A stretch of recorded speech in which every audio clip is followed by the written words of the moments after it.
Welcome to the Josh Hall Web Design Show. Helping you build better websites and create a web design business that gives you freedom and a lifestyle you love. Hey everybody, welcome into episode 90. Let me ask you a question. Have you ever felt like there's just not enough hours in the day? If you have, that is okay, because we have all been there. And as an entrepreneur or business owner, or particularly as a web designer, this is the biggest struggle we all face. We're all busy. We got a lot going on, particularly when it comes to those of you like myself who have a family. It just seems like it's often very hard to fit everything in. It's a challenge. But the good news is that there is a solution, and it really all boils down to time management and running your day effectively and planning your most important tasks to get the biggest return on your time. And so to tackle this challenge and to talk about this in more detail, I wanted to bring on somebody who is really passionate about this. And in fact, my guest in this interview, Michael Horvath, is the coach at theefficiencycoach.com. And he also has a really, really great new podcast called the Efficiency Coach Podcast.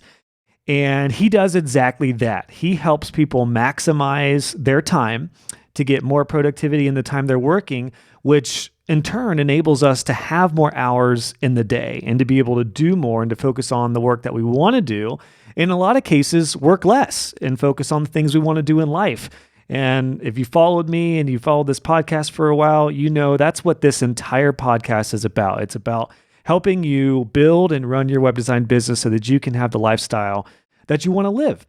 And this episode is going to help that because Michael is awesome. He was a treat to talk to because he's got some really effective tips for how to practically manage your day and, again, utilize your schedule to be able to get the most important work done that you need to get done so you can focus on your life. And that's exactly what we do in this episode. And it's been interesting because Michael, actually, the way we got connected is he came through a couple of my web design courses. He went through my business course and my web design process course. So that's no surprise, being somebody who's all about efficiency. And we stayed in touch. And then I found out he had his podcast, and I wanted to have him on to share some of what he's learned with coaching a lot of people in this realm to help you as well. So super excited for you to hear this one. Now, before we dive in, this podcast is brought to you by my web design process course, or as Michael might say, since he's based in Toronto, my process course. If you're curious about the process that it would take to effectively plan, build, and launch your websites, because if that's an area that you're struggling with, which most web designers do, my process course is going to help you from start to finish with that. It is my 50-step, 5-phase proven process for, again, planning, building, and launching websites.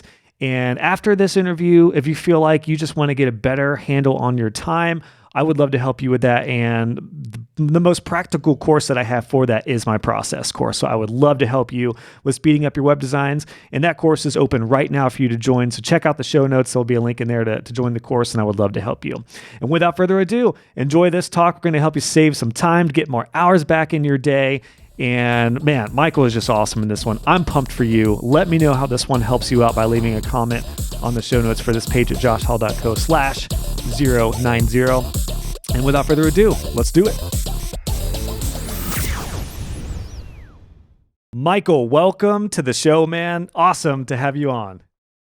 Josh, it's a pleasure to be here. I've been a big fan. I've listened to your podcast for many, many months now. So it's a privilege to be here. Well, it's great to have you, man. I was stoked that you started a podcast because you're all about efficiency. And you're an interesting case because you're also a student of mine. You've come through some courses, and I got to know you and your business a little bit. I honestly hadn't heard from you in a little while, and I kind of wondered, how things were going. And then you show up in my inbox and you're like, hey man, not only am I doing website stuff, but I've got a podcast now. And you had me on your show recently, and I'm really excited to have you on mine to talk about some efficiencies that we can put into place because all web designers are essentially entrepreneurs.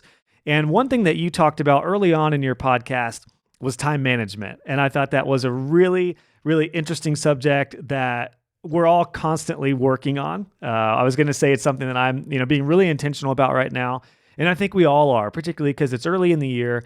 So I'm really excited to dive into this. You've got kind of 7 tips for us for to be more efficient with our time management. So I'm really excited to dive into these. But before we do, man, do you want to let everyone know where you are in the world and what you do exactly with your brand at The Efficiency Coach? Sure. So again, this is awesome to be here. Michael Horvath, the Efficiency Coach. We are up here in the Great White North, right? So we're in Toronto, Canada. And as you mentioned, I'm all about efficiency, productivity, time management, the ability to help entrepreneurs do more and stress less, especially in the times that we're currently in right now. Everyone's life has almost been turned upside down. So finding more time to do more and stress less as the kids are running around, or as you're trying to jam so much into a day and still get everything done that needs to get done, really becomes a time management battle for so many people. And as the efficiency coach, my job is to help these entrepreneurs basically set up their day for success so that they can do more and stress less and basically have the freedom to do what they want when they want. Well, and that's a big thing there. You just said it. Because a lot of people, particularly in the field of entrepreneurship, when it comes to productivity, focus on, how fast you can get things done and how much you can do. Whereas I think a lot of people neglect what you just talked about, which was the opposite of that, which is actually working less, like being more efficient so you can work less and get more control of your time. Not so you can just get more done or just do more. I mean, those are important things, but I'm a big proponent of doing less, but just doing more of the most important things that get a bigger ROI. Yeah, absolutely. I mean, there's the constant battle in the productivity world, and we're all trying to be as productive as possible every day. And there's the battle versus quantity, like how much should I get done? How much do I need to get done? Then there's the battle against the quality, because we all want our work to be done at such a high quality. But how does this all happen? And that's literally what comes down to consistency. You need to have consistency in your habits, in your routines, and in your environment. And then literally the work and the time off and the stress can take care of itself. But you have to set yourself up for success beforehand. Otherwise, you're literally just running around trying to do too many things. And we've all been overwhelmed before in our jobs and our lives, and it's never a great feeling. Yeah, and I'll probably circle back around to this point, but I feel like every efficiency or time management type of talk or video I see or whatever always boils down to the fact that you need to run your business and you need to not let your business run you. That is really the difference. And it's all in our control. I think it's empowering, but it's also daunting because we struggle with creating these Frankensteins of businesses where they just get out of control and they just run us, and they can run us ragged if we're not intentional about it. Well, and think about the stress that your job can cause and everything that happens because of that. That can help.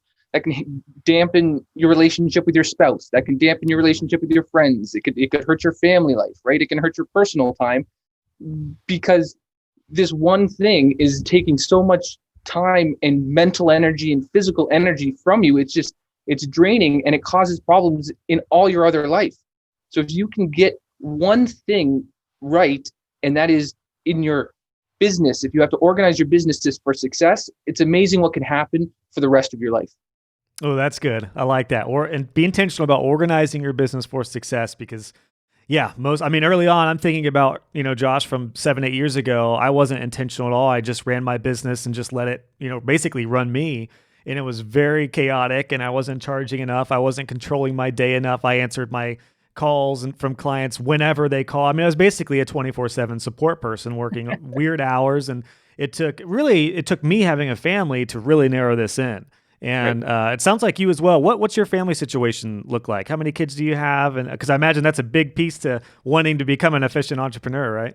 It's huge. So I have 2 daughters, 9 and 6, and literally they've helped me become the efficiency coach because I've had to adapt my lifestyle, the way I work, to create 2 businesses now, basically, so that they can run successfully, and that I can have the time and the freedom to not only spend time with my kids to do what I want with them. If I want to go play outside and we can go, it's Toronto, so there's snow everywhere at most times. So we can go tobogganing if we want at 2:00 in the afternoon. And I don't have to worry about client emails or anything like that, right? Because I've scheduled my time appropriately so that I can do those things, right? And that's what I want for almost every entrepreneur out there, right? Find that time where you can have that time for family time. So you can have that me time. So you can find that time so you can time block, let's say, so that you can write a book if that's something that you've always wanted to do, right? If you can become more productive and more efficient, again, you can really achieve goals and dreams that you wanted to achieve, not just for 2021, but these are we've all had goals that just get pushed off, then pushed off, then pushed off, because they're great goals and we could achieve so much. It's literally just that we don't have the time. We always feel we don't have the time to accomplish everything we want to get done. And that's not a great feeling. Yep, that's it. So we covered the challenges. We covered kind of why this is important. You just said it. It's about how do we get our time back? It's easier said than done. This is, the steps we're going to cover here. You have to implement them at least one at a time. And let's just get into it, because this is a battle. This is something we need to take seriously. And it's something I've really reminded myself, like I really need to be intentional and face it like a foe. Like you have to kind of fight your own business in a way. So the first thing you mentioned to me was, and actually you just hit on there, blocking segments in your calendar, which the most popular term, the way to phrase that, is calendar blocking. So what does that look like, particularly for somebody who's just getting into this? This isn't even on their radar. What is calendar blocking, and what does that look like? What have you seen work for you or any of the clients you work with? Yeah, calendar blocking in a nutshell is basically looking at your time in a day and setting up specific time blocks when you're going to do specific tasks. And you're only going to do that one specific task in that specific block of time. So nothing else matters other than that. So for example, if your goal is to write a book, so you time block. So maybe it happens to be you have the most energy or the most focus as soon as you wake up in the morning. So you wake up, you have a cup of coffee, your time block is from, let's say, 6 a.m. to 7 a.m. to write something, right? Now, we all can struggle. There's a whole bunch of different techniques on how to get going, but that's what your calendar says. From 6 to 7, you write. And that's what you do. You literally just write.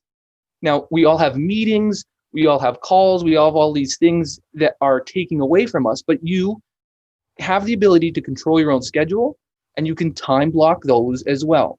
So in my life, what I like to do is I do have a lot of client meetings and client calls and sales and all this fun stuff, but it's all structured and set up appropriately on a specific time and a specific day. So I like to record my podcasts for my podcast, if humanly possible, Tuesday in a 3-hour window. Client meetings are Wednesday mornings and Thursday afternoons.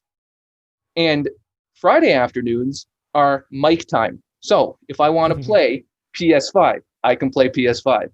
I don't have a PS5, but that's a goal for 2021. If Gotcha. I want to go out with the kids and shoot some hoops, if I want to read a book, if I just want to just do nothing, that's okay, because I've put that in my time block and I'm being consistent with my time blocks. And that's how you get more done, because you know what you need to do in each and every one of those time blocks. Now, let me throw a little devil's advocate thing out here, because you do web design as well, and you have some creative juices in you. And my whole audience are web designers. And the question and the problem with this is, what if I'm just not feeling it? What if you clear an hour out to design a homepage, but you've just got nothing? What are some of the remedies for that you found that have worked? Because I'm happy to share my thoughts on that, but I'd love to hear from you. What if Sure. Your work and that time block just doesn't come out? Sure. So there's two things that work for that. That's a great question, Josh, and something that my clients often come to me with to begin with. And depending on the individual, I tell them to do one of two things. Okay. One is sit down, go into WordPress, open up that page and add an image, write a sentence, right? Get momentum in your favor. Just start, right? Literally. So if you've time blocked an hour to do a new web page, as an example, right? So now all of a sudden get out a timer and turn that timer on for 2 minutes and just see what happens in those 2 minutes, right? As soon as you start doing something, momentum can work in your favor. And then before you know it, that hour is gone that you've time blocked to build this web page, and you've completed 50% of it. Now, if you really can't get going and you're just not into it, that's okay, because I would much rather have you not do that task if you're not going to be up to it and do it well enough. So this is where you can switch out tasks in your calendar. So find another hour. So let's say Monday at 10 a.m. was the time you wanted to build this web page. And on Thursday at 1 o'clock, you have a different task scheduled for an hour. Well, switch them, right? Figure out a way, and you'll still get both done. You've just switched the time of the week that it's going to get done, unless you have a deadline. But that's the best way to go about doing it.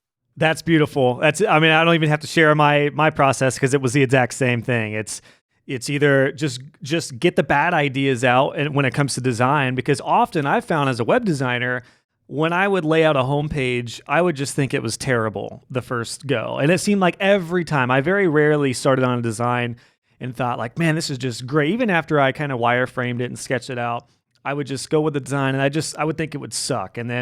But I would just stick with it, just keep that momentum going. And then the next day I would wake up, and if I had another time block, I would tweak it, I would add a little more, and then all of a sudden it came together. So I think that's definitely something that happens with creativity. Often you got to kind of push through the bad ideas and push through the lackluster starts to really turn the corner to something great.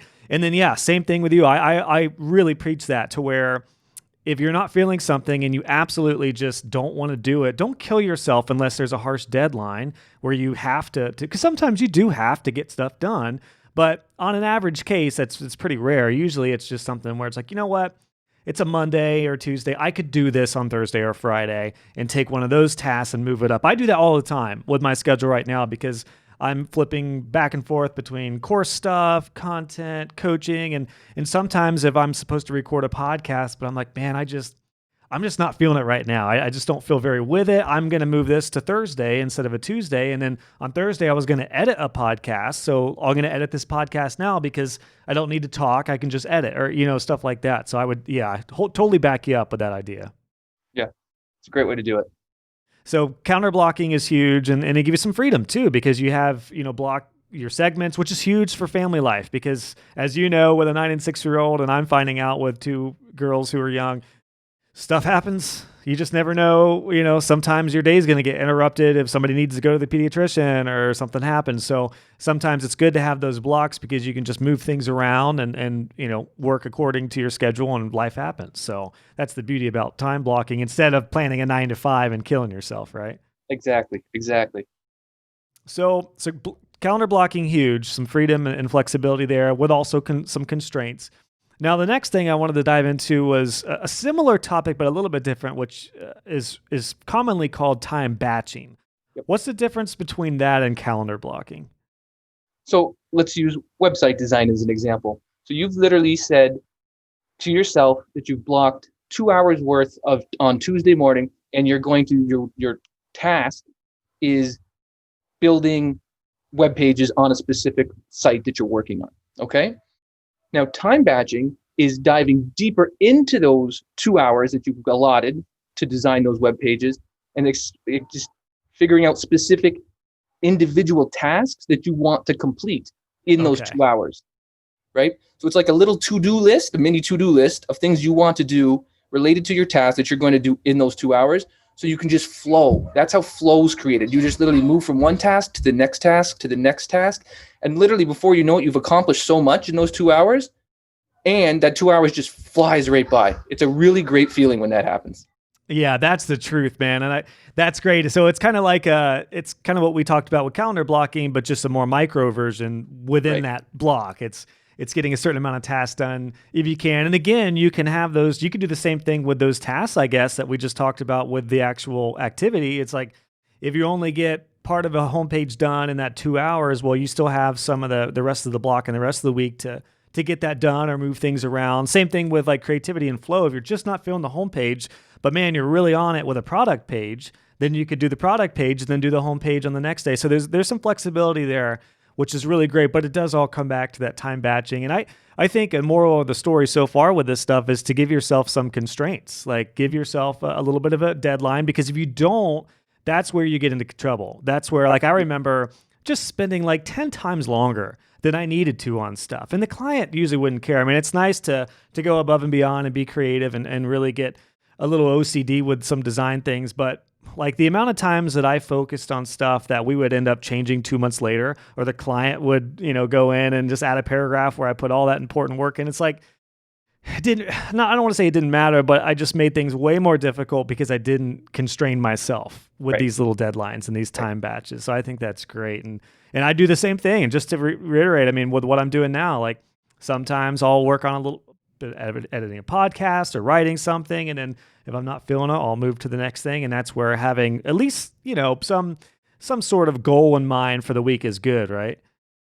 Yeah, you need to have an output goal. Otherwise, how are you going to judge if it was a successful week or an unsuccessful week, right? Yeah. We can talk about weekly reviews all day long, but that's not the goal of this podcast right now. So. Well, that segues us. That was a heck of a segue to point 3, which is planning. And Yes. I'd love to hear your thoughts on that, because planning is tricky when it comes to, it's crucial. It's needed. You need to plan, but sometimes things change. Sometimes you pivot, and there's also different types of plans. There's like an annual plan or a goal, but then I've learned to embrace like 3-month type of plans and goals, because sometimes a year you just, like, who knew in the beginning of 2020 how things would change? Everyone had to change their plans. I did. I sold my business. That's how things changed for me, like that drastically. So I had no intention of selling my business in the beginning of 2020.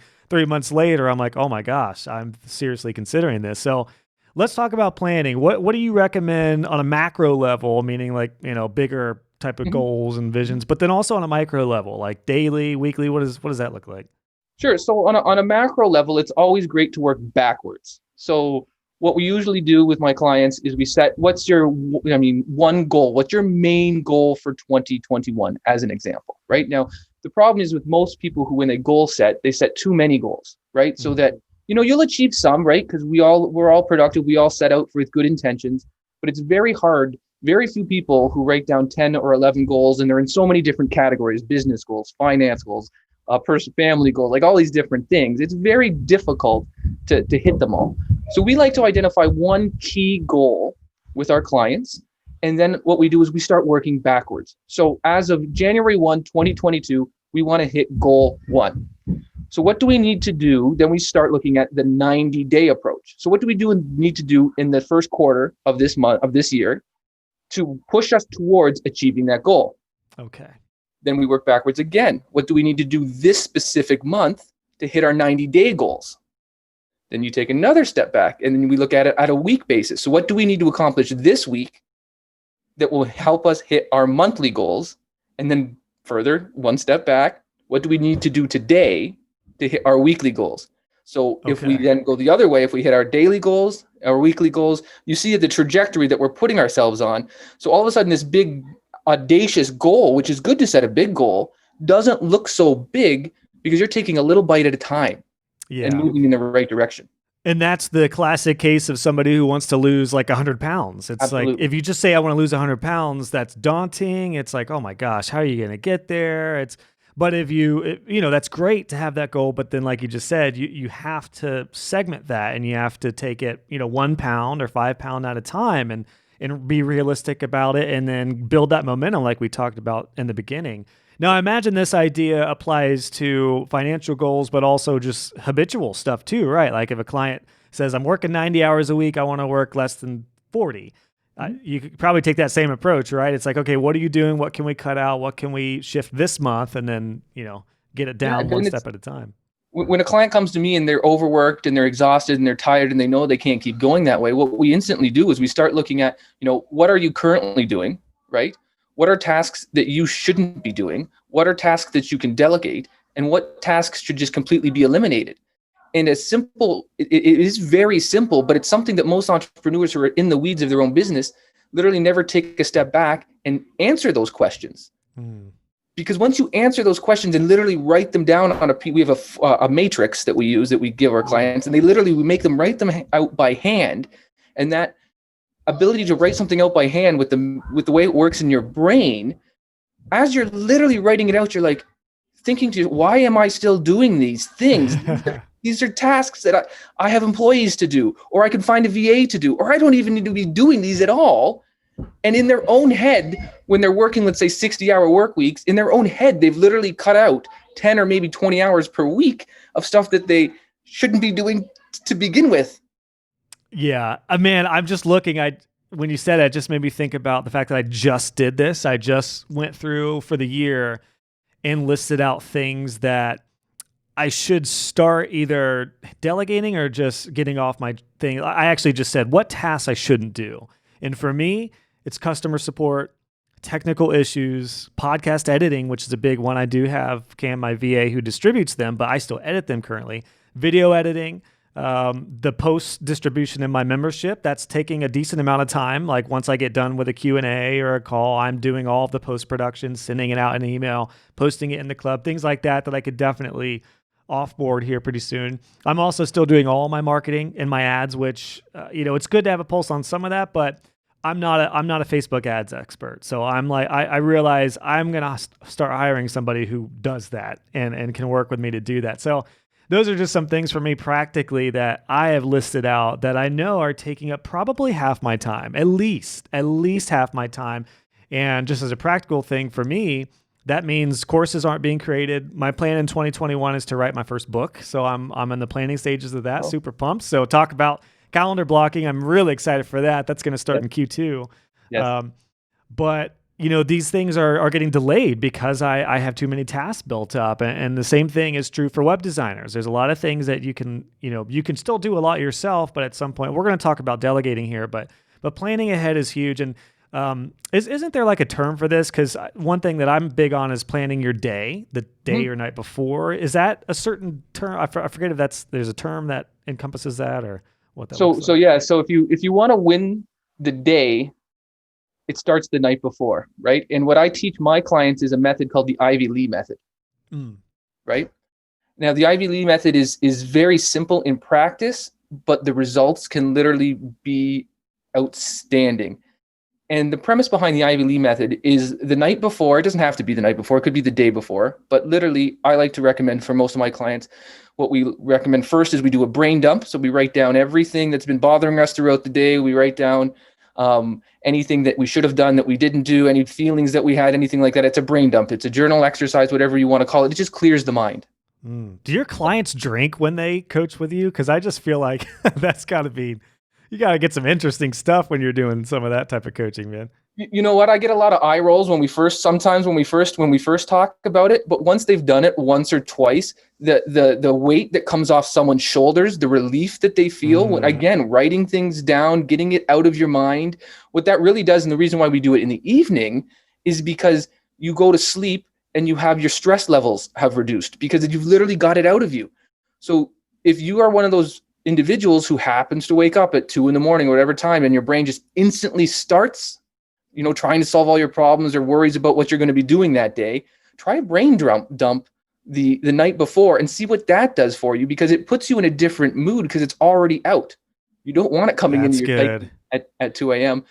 Now, after the brain dump happens, we like to get our clients to sit down and go through the Ivy Lee method. And the Ivy Lee method is simply this. You write down your 6 most important tasks for the next day in order from 1, 2, 3, 4, 5, and 6.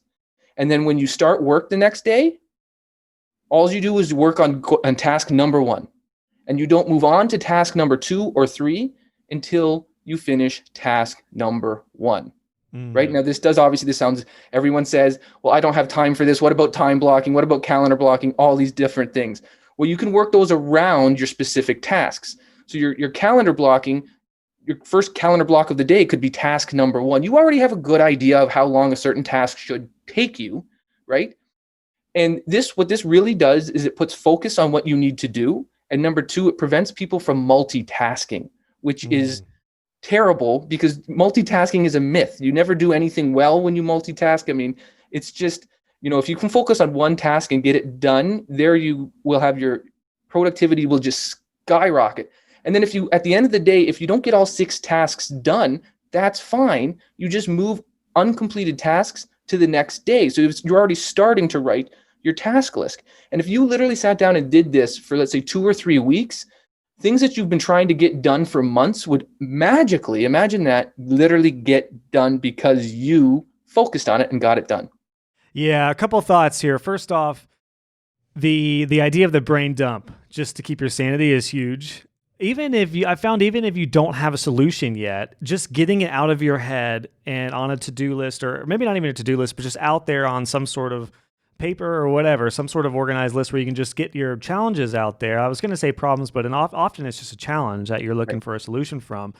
that really does clear your mind. And then you can just, it's not like you'll forget it because it's on there and you can address it tomorrow when you're fresh or when you're feeling better. So that is a big one. I love the idea of a brain dump, particularly at the end of the day or because that can be huge. Because if you leave your work day and you've got all this stuff in your head, you're likely not going to be present with your family. And it's a big problem with entrepreneurs, particularly working from home, because you can do work on your couch and the next thing you know, you don't hear what your wife or husband is saying.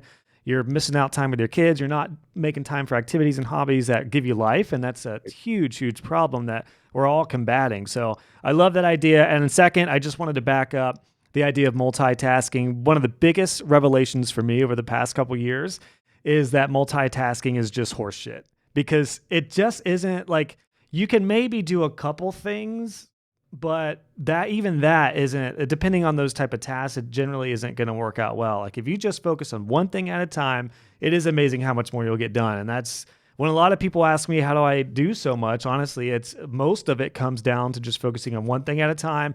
Notifications are off. Yes. Emails are off. I never answer my phone. I never answer my phone anymore. I don't even know why I have it with me. The other day, I didn't know where my phone went. My daughters, I don't know what they did with it. And I was like, you know what? It didn't really change that much for my day because I'm not tied to it anymore. I run my day and most everything I can get to on my laptop when I'm working if need be. So yeah, huge. So planning ahead, but that kind of leads us into the switching of tasks, which you mentioned is detrimental. So let's talk about multitasking. I think we've already established how we feel about it, but why? What are some of the biggest problems with doing too many things at once, which we all struggle with? Well, because either nothing gets done if you're doing too many things at once, or nothing gets done. The quality severely drops to almost zero if you're doing too many things at once. And the brain isn't meant to go from task A to task B. And then what most people do is, if you've opened the door to multitask, you might think that you're only focusing on two work tasks, as an example, right? So let's say you're building a web page and you're supposed to be working on, a contact us page. And then, you're also going to work on another client's about us page at the same time and just go back and forth, whatever your examples happen to be. We all multitask. If you sit back and you think about, how did I work today? Oh yeah, I multitask on 3 or 4 different things at the same time. You realize that is overwhelming and it doesn't work. And then you throw in the fact that we all have notifications, like you just said. All our phones are going off all the time. Some of us don't turn off our email notifications, right? So when then that email comes in from Amazon telling you that package has just been delivered, or telling you that that sweater that you've been looking at for the last 2 days, or that pair of shoes is all of a sudden $10 less, right? You've just lost all focus, right? So if you were ever had any chance of being in the flow or being in the zone, whatever you want to call it, having any momentum at getting a specific task done, it's just out the window. And then all of a sudden your day ends and you throw your hands up in the air and now we all feel overwhelmed. You're exhausted. I got nothing done, but I'm exhausted. You've got nothing done. And then what do we always say? We storm upstairs or wherever we are. We go find our spouse, significant other, best friend, partner. And we say, I don't have enough time in the day. Roar, right? And then, it just goes downhill from there. And literally one of the main culprits is that you multitasked all day. Yeah. Yeah, there's a book I read a couple years ago that hit me right around the same time that I had a practical example of this. It was called Deep Work. I think Cal Newport. Cal Newport, yeah. Really good book. I highly recommend everyone. It really made me feel more confident about turning everything off and almost treating my work days like it's weird to say this, but I remember when I was at the height of managing all my projects as a solopreneur. Every once in a while, I would do something on a Saturday. It wasn't, I wasn't a workaholic, but I did work some weird hours occasionally, depending on how many projects I had. And I always had the best time working on a Saturday afternoon or Saturday late morning. And it was so weird because it's Saturday, but I loved it because I got so much done in 2 hours. And then it dawned on me, well, the reason that is because clients aren't calling. No one's emailing me right now. And then it made me realize I need to turn all this stuff off and treat my work time, my deep work time, with that same mentality. Because here's a newsflash for everybody. You don't have to know when somebody emails you. You don't have to know when someone is calling you. You don't have to know when somebody is liking your Facebook post or your Instagram post. You don't need to know any of that. You can look at that stuff when you want to look at it. And that's the big revelation. I'm telling you, it's 2021.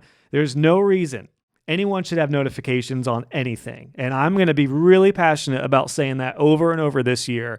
Turn your freaking notifications off and do it for like 24 hours and just see how long your day feels when you're not getting pinged left and right. And that's just it's a big mindset shift more than anything, because you have to just kind of realize, your clients probably want 24/7 support, but unless you're a support role, you have other stuff to do and you have to be creative, or you have to let your creativity soar. And there's time to get to those. And I'm a big proponent of having like a reactionary work block in your day to get back to urgent stuff if need be. But unless a website's down, very rarely is it going to be urgent. So yeah, the task switching is crucial. Focus on those deep work segments. And that's just changed. It's been life-changing for me. And the practical example I was going to say, which is what happened. We just had one daughter at the time. And I've talked about this before, but I don't know if I mentioned it to you, Michael, which is so we're both hockey fans. You're in Toronto, Leafs fan. I'm a Jackets fan here in Columbus.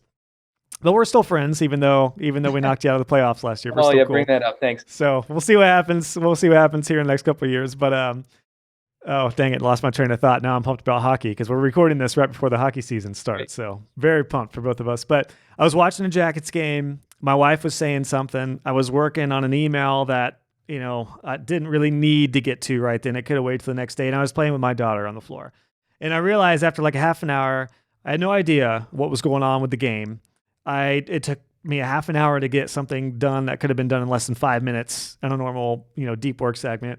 I felt like I wasn't present with my daughter and I had no idea what my wife just said. So it was like I failed on all 4 levels like you just talked about. And that was a big mindset shift that made me realize, okay, there's no reason for me to have my laptop out there to work on stuff if I can do it like every once in a while I'll do a little bit of work in the evenings, but usually if I'm like off a lot during the day or if I need to catch up on something, or a lot of times if the girls are finally asleep, that's like a little quiet time where sometimes me and my wife we'll take a half an hour just to get stuff done and then we'll hang out. Yeah.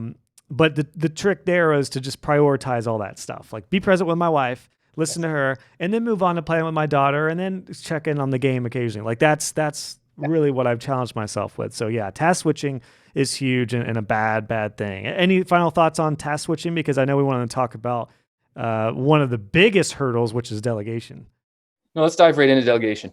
Yeah. So delegating, I think it's more of a mindset shift than anything. Would you agree? It's a mind shift thing, because as an entrepreneur, as a business individual, we're so used to thinking that we can do everything, right? And we want to do everything because we want to control everything, right? But if you're ever going to scale a business, if you're ever going to grow a business, if you're ever going to, even in family life, if you have control over everything, I mean, imagine how that would really work, right? I know it doesn't work in my household if I think I have any control, really, let's be honest. But anyways, control can be an illusion. But what we like to do with our clients is we like to create clarity in their lives, right? So if they're looking to delegate and they don't know how necessarily to delegate, we basically ask them 4 simple questions. And again, we get them to write down the answers. So number 1 question that we always ask is, what do you hate doing? Right? Great question. Great question. And I mean, that sometimes that's a full page of answers, right? What do you hate doing? Very important. The second question we ask is, what should you stop doing, right? You might enjoy doing it, but maybe it's more of a $10 an hour task, even though you enjoy it. And you, as the business owner, again, working on your business, should be focused on those $1,000 an hour, $10,000 an hour tasks. So question number 2 was, what should you stop doing? Question number 3, this is awesome when you get really involved business owners to answer a question like this. What is not your job, right? So that's good. This is to those business owners who have employees that should be doing their roles and doing their jobs, but the owner's the one out there doing it, right? That doesn't make much sense. But again, you get some really clever answers and some really deep answers from something like that. And then number 4 is my most important one, especially when we're going to talk about creating time management and calendar blocking and everything we've basically discussed so far on this podcast, is we ask, what are your distractions? Right? And we've talked about a whole bunch of them already. Notifications, social media. It could be checking the hockey scores. It could be gambling. It could be fantasy football during football season. What are your distractions that take you away from doing the things that you need to get done, but it's just so easy to procrastinate on the things that we enjoy doing, scrolling through Instagram, right? Like that, you do that at some other time, right? Or don't do it at all. It depends on how you want to do it. But that's a distraction that could be holding you back. So those are the 4 main questions that we like to ask so that we can help people better understand what they need to delegate and how they need to delegate.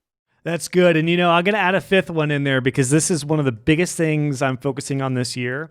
And that is, what are the tasks that only I can do? Right. That's a big one for helping delegate, because I could find somebody, again, I'm doing all the post-production on my podcast as of right now, but I could find somebody to do that. I've got the system in place. I've got I've got everything in place where I could hire that out. What somebody couldn't do is create my courses. Only I can do that. What somebody couldn't do is go through my membership and talk with everybody and coach and solve problems for my members. Only I can do that. Only I can do these interviews. So it's like there's certain things that only I can do, and that's what I'm really trying to focus on, because I've found generally the only things, or the things that only you can do in your business, those are the high level tasks. Those are those 10,000 an hour type of tasks, right? Like if there's things that somebody else can do, it's easier said than done to delegate, because then you get into hiring and everything. But we're talking about the mindset, the efficiency stuff. That's what I encourage everyone to start to plan and get ready to start delegating if you can, and you can, everyone can. It's just a matter of, and I will say too, for somebody who's terrified of paying for somebody else to do work, I'm telling you, my income started increasing dramatically when I stopped doing everything. And I'm still doing a lot that I'm kind of, people are kind of following my journey, going from, making 25,000 as a web designer to 50 to 6 figures, and then to being a business owner, and now to being a full-blown entrepreneur. And one of the most important things is to focus on the only tasks that you can do. Yep. There's only one you, right? So that's very important. Great one. I'm going to add that to my list. There you go. Number 5. There you go. Happy to hand that off to you, man. Let's talk about the Pomodoro Technique, which sounds like a yoga pose. What is that? Because I've heard it before. I've heard it a lot in entrepreneurial circles. Let's talk about that, and then we'll wrap up with a final one that I'm super excited to dive into. Yeah. The Pomodoro Technique comes from Italy, actually. A Pomodoro is like literally a tomato timer, right? That people used to use to, as a timer to let you know when your pie was done in the oven type thing, right? But what we use now, the Pomodoro Technique, is to help people who struggle really just zoning in and focusing and getting a specific task done, right? So we talked about calendar blocking in the beginning. So if you have a 2-hour window where you're going to do a specific task, but again, you're struggling to get in there, you're struggling to get it done, or you notice that after 30 minutes, sometimes you're exhausted, but you're trying to force yourself to keep going. What the Pomodoro Technique is basically that you set the Google timer, if you want, as an example. For 25 minutes, you work, do whatever you need to do for those 25 minutes. Timer goes off, you take a 5-minute break. You walk around, do some jumping jacks, go upstairs, go do something else, right? And that's one round of the Pomodoro Technique. And then you come back and you do it again, 25 minutes of focused work. Timer goes, a 5-minute break. And then you can repeat that as many times as you feel necessary. But what this does is it gives you a fake deadline, right, of 25 minutes. But like we talked about earlier about deadlines, is that literally because you've set a 25-minute deadline using the Pomodoro Technique, sometimes what would take you an hour, you can literally get done in 25 minutes because you've set that specific deadline for you. And that's the secret and the magic in the Pomodoro Technique.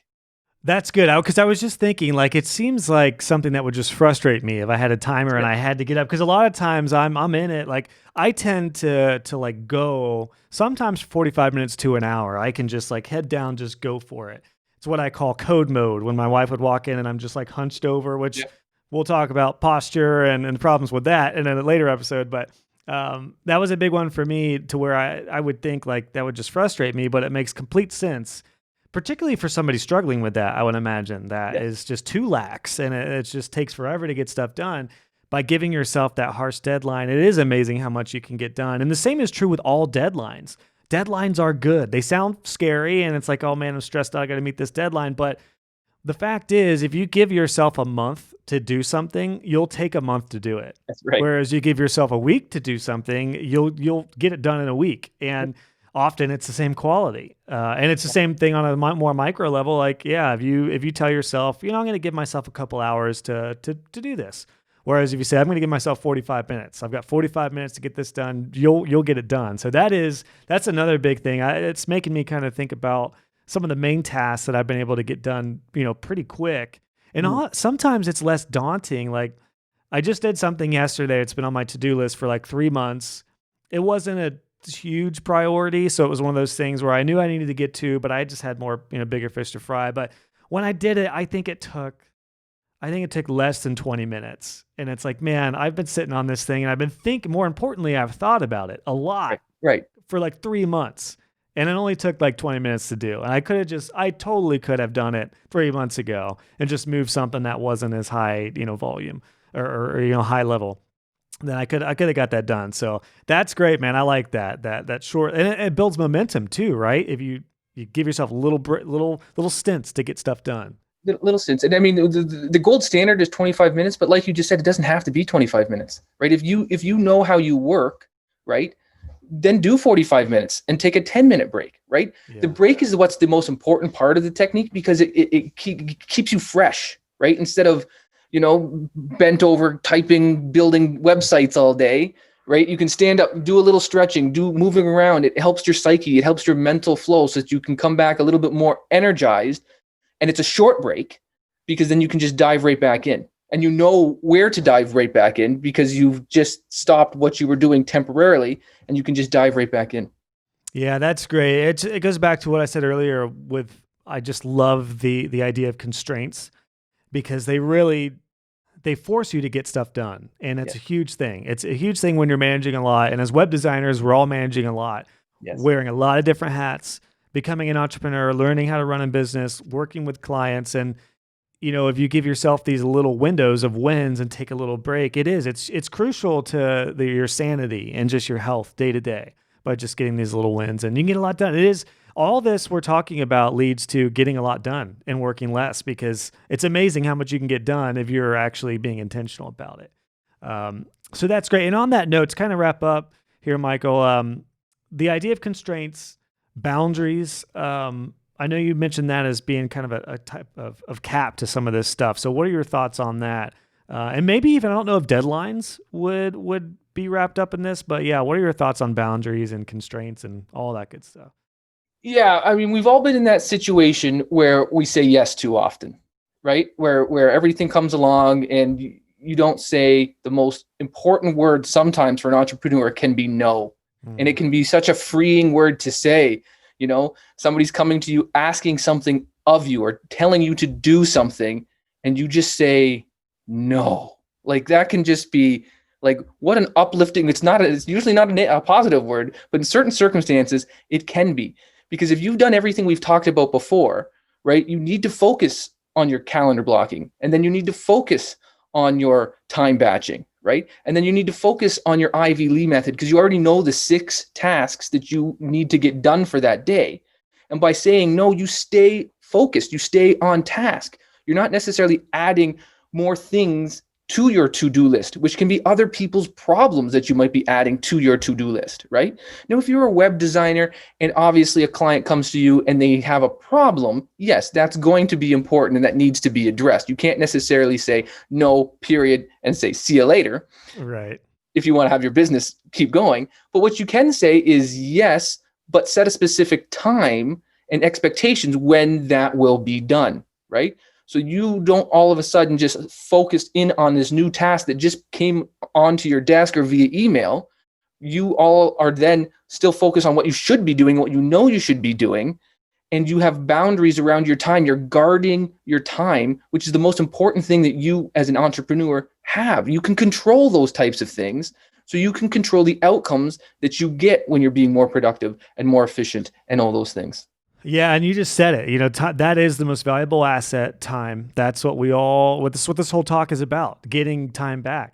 Yes. And the beauty is, like you just said, we are in control. But the problem is most of us, particularly early on in the journey. It's easy, not, because you're not used to this, but you're going to catch yourself pretty soon. You're going to feel like, holy crap, I need 36 hours in a day. You don't, you just need, to control your day better.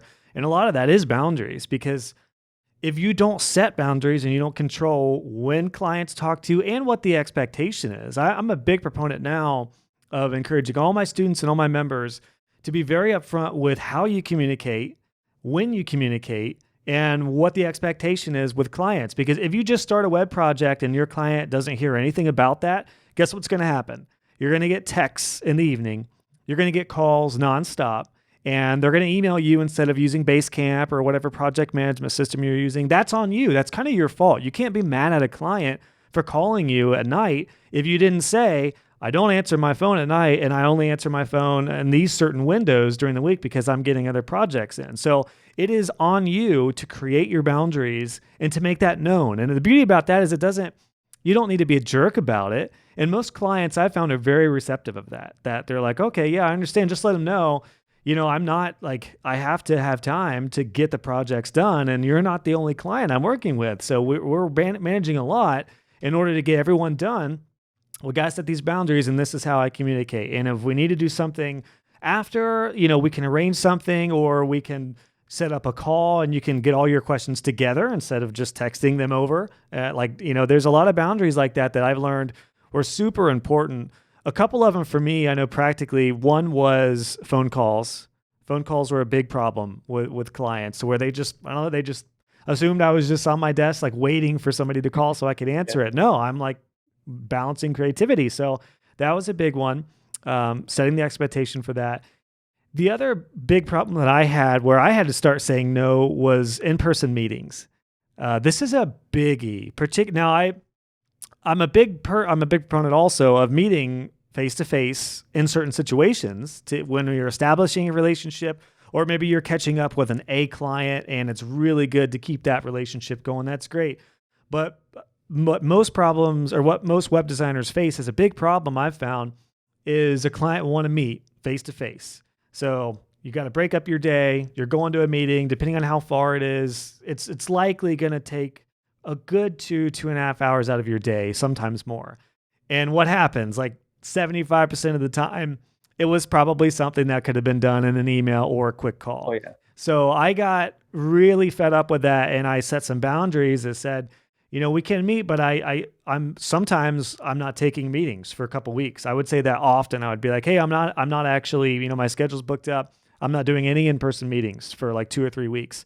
So if it's just something on the website, let's just do a quick call, or I'd tell them, send me over a little bullet list of everything you need done on the website, and we'll knock that out for you.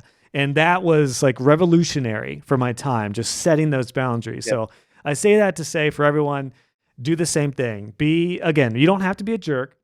It's going to feel weird to take control of your life, as weird as that sounds, but do it. There's no one that is telling you have to have your phone on 24/7 for your clients. No one's saying you have to keep your email open 24/7. No one's saying you have to be available for meetings 24/7. Set calls, like call schedules and days and times for calls. Like you talked about, Michael, I do the same thing. I only do calls Tuesday through Thursdays generally. Every once in a while, on a rare occasion, I'll do a Friday if need be, or a Monday, but that's pretty rare. It's usually Tuesdays, Wednesdays, and Thursdays. And if I'm building a course, I'll plan it out to where I put those work blocks in there, and then I'll only do calls like 1 day a week or something. So yeah, control your schedule, control your day, and set those boundaries. I love that, man. Yeah, so it's so important. And that's how we lose control, because sometimes when you wake up, if you wake up and you literally check your phone, the first thing you do, you almost in a sense, and you check emails, instantly you can lose control of your day, and you've only been awake for 30 seconds, right? Yeah. Oh my gosh, that's the worst. It just throws you off, and then you're just screwed for the rest of the day. But think about how many people start that day, because that's become a habit. Yeah. Well, this has been great, man. This is awesome, Michael. This is exactly what I wanted to get out of this episode. I feel like this was kind of a kick in the butt for me to, I've been talking about a lot of this and preaching this, but it also kind of makes me really want to focus on some of these that I've either neglected or haven't prioritized as much. And just to recap, number 1, calendar blocking. Number 2, time batching. So you have your block of time for a task. You can get more micro with it. Plan ahead, plan something the day before, and you can plan for a big annual goal and take it, one step at a time. And I love the 90-day approach for sure. I love that you talked about that. We talked about the danger of multitasking and how bad that can be and how costly and time consuming that is. Delegating, that's huge. Focusing on what only you can do and what are the biggest tasks that get the biggest ROI, focusing on those, delegate the rest. The Pomodoro Technique, I love that idea of giving yourself like these little windows, work segments, whatever works for you, and then build that momentum. And I imagine you could probably change that if you need to do 20 minutes, but then, you get used to that, then bring it up to a half an hour or whatever. Yep. Love that. And then boundaries, setting those boundaries, being intentional about setting your schedule. I love all that, man. I got one final question for you, which is if you could put an emphasis on one of these for my audience to focus on, being that web design a little bit, you understand that world, what would be, if there was one, because this is a lot, you have to take this one step at a time. I don't think, unless somebody's just really gung-ho, I doubt everyone's going to implement every single one of these immediately. What would be the one that you would tell somebody to focus on as a web designer? It would be plan ahead. Literally plan ahead. Now, a lot of things can go into that planning ahead. You can do what we suggested, and we talked about the Ivy Lee method by choosing your most 6 important tasks. And then, now you know exactly what you need to do when you start working the next day. What I normally suggest to clients who start talking about planning ahead and who have never even heard the word calendar blocking is you use your planning ahead time to set up your calendar blocking. Oh, okay. Right? Gotcha. So, and then once you've got your calendar blocked, then it's switching into the scheduling of those specific micro tasks within that calendar blocking. And then you can put in those tasks that you planned ahead for in those calendar blocks. That's how you get more done. And that's how you reduce your stress, you reduce your overwhelm, and you just have more time to do the things that you want to do in your life. Gotcha. But it makes sense to start with planning. Like you can't really do any of that unless you plan for it, right? You got to plan. Most of us literally, like we just talked about, most of us will wake up and we're basically, unfortunately, like a slave to whatever comes at us, right? And, again, without boundaries, without things that we always want to try to be in as much control as possible, because that keeps us positive. That keeps us stress-free. That keeps us growing as an individual, because we know what we need to do and we're going to set things up successfully to get those things done. Yeah. And just a final note of encouragement. If one of your clients is offended or upset that you won't take their call at 7:30 at night, maybe it's time for them to move on. Maybe it's you need to stand your ground. I know it's easier said than done, particularly for those of my students and my audience here who are early on, because you want to work with as many people as you can. But I'm telling you, if you can weed out some of those people who are just going to wear you down and make you sigh when you get a phone call from, that's the worst, is when somebody calls you and you're just like, you don't even want to pick up the phone. This person, like that, you want to get rid of that. And honestly, just setting those boundaries, that's what will start that. And it's okay. It's okay to have some clients fall away if they're not good fits. That is all right, because you'll make room for your best clients. So, well, this has been awesome, Michael. I think we could go for about 3 hours on this, but we'll cut it off now. Thanks so much for your time. Where can my audience go to find out more about you? Or do you have like a resource or a particular place you'd like them to go to check you out? Yeah, so you can learn more about The Efficiency Coach at theefficiencycoach.com. That's where everything about Michael Horvath, the Efficiency Coach, can be found. And what we have there is you can also go to theefficiencycoach.com/playbook, where we literally have a free guide, which basically is it's called the Efficient Entrepreneur Playbook, which will help you give you 3 important time hacks to 2x your life. So the whole purpose behind this guide, this ebook, is to help you get 4 hours back per week per life, so you can start doing more and do less. It covers a lot of things we've already discussed in this podcast. However, there's a few other things like the Eisenhower matrix and how to set up the 80-20 principle in your favor that are in the ebook that we didn't even get into in this episode. Beautiful. Well, I'll make sure to link those in the show notes. Actually, I'll have my VA Cam link those in the show notes, because I'm focusing on some high level stuff next. So This has been great, man. Michael, thanks so much. This has been a blast. It's been awesome to see your journey progress as somebody who's come through some of my courses and to see what you're up to. So, man, I'm pumped for you. Keep at it. And go Jackets, my friend. Hey, Leafs go, Leafs go. There it is. Cheers, man. Hey guys and gals, just wanted to pop in with a couple things before you head out. If you enjoyed this episode, please consider leaving a review on iTunes or wherever you listen to this podcast. I would love to hear your feedback, and it will also help other web designers find the show. Be sure to check out the show notes for this episode. Just go to joshhall.co, click on podcasts, and search this episode number, and you'll find all the links, descriptions, and resources we talked about. And if you haven't already, make sure you subscribe, and you'll be notified when the next episode is live. Thanks again for tuning in, and I'll catch you guys on the next episode.